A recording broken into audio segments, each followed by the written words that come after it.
देखिए, अवध जो है जी वो उत्तर प्रदेश का हृदय भाग है, एक तरह से मध्य का।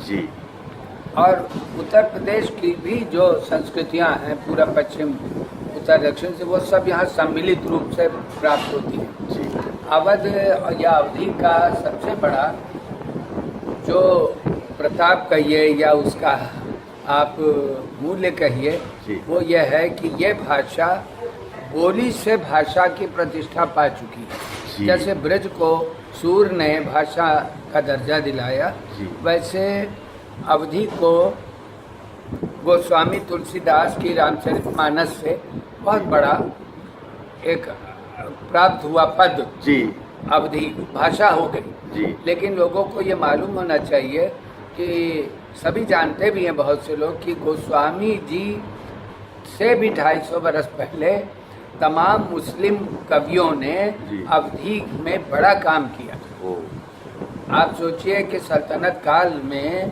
खिलजी के ज़माने में मुल्ला दाऊद ने चंदायन लिखी, और फिर मलिक मोहम्मद जायसी, कुतुबन, मंजन और शेख नबी, कासिम शाह, बहुत से, और सब मुस्लिम कवि। इन मुस्लिम कहारों के कंधों पर अवधि की पालकी चली है। बहुत बढ़िया। तुलसीदास जी ने इन्हीं से लैंग्वेज ली और इन्हीं से स्टाइल लिया। पद्मावत में जिस तरह दोहा चौपाई का इस्तेमाल है, 250 बरस पहले उनके भी, जी। उसी को उन्होंने रामचरितमानस में अडैप्ट किया, लैंग्वेज भी, स्टाइल भी। ठीक है, अच्छा, लेकिन अवधि का ये देखिए कि जो लोक उसका अपना संदर्भ है, वो बड़ा भावहीना भी है और मधुर भी है, और ये कहना चाहिए उसका अश्लीलता का तो कोई समावेश है ही नहीं कहीं। वो नए नक्टे वगैरह को ये अपने बना ले, वो अलग बात है। चापक पेड़ छियलिया उस पतवन गहवर हो, इससे बड़ा बेहतरीन सोहर माना नहीं जाता, अवधि का गीत माना नहीं जाता, जिसमें एक हिरनी की व्यथा कथा है, और विश्व में वो प्रसिद्ध है जी अपनी कारुणिक कथा के लिए। उसके बाद फिर और गीत आते हैं। अवधि में सोहर और सरिया, इन सब चीज़ों का बड़ा प्रभाव है। और आप देखेंगे कि हर मौके के ऋतु गीत हैं, और संस्कार गीत हैं, और श्रम गीत हैं, फिर कटाई का, रुपाई का, घुसाई का, सभी गांव के जितने संदर्भ हर एक में गीत मिलता है।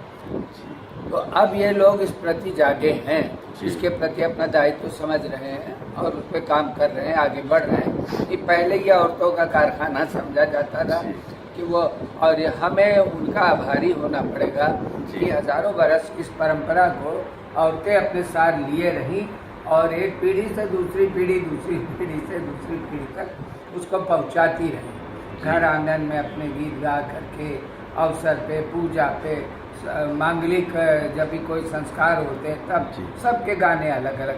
तुलसीदास जी ने भी इसकी प्रतिष्ठा दी है जी।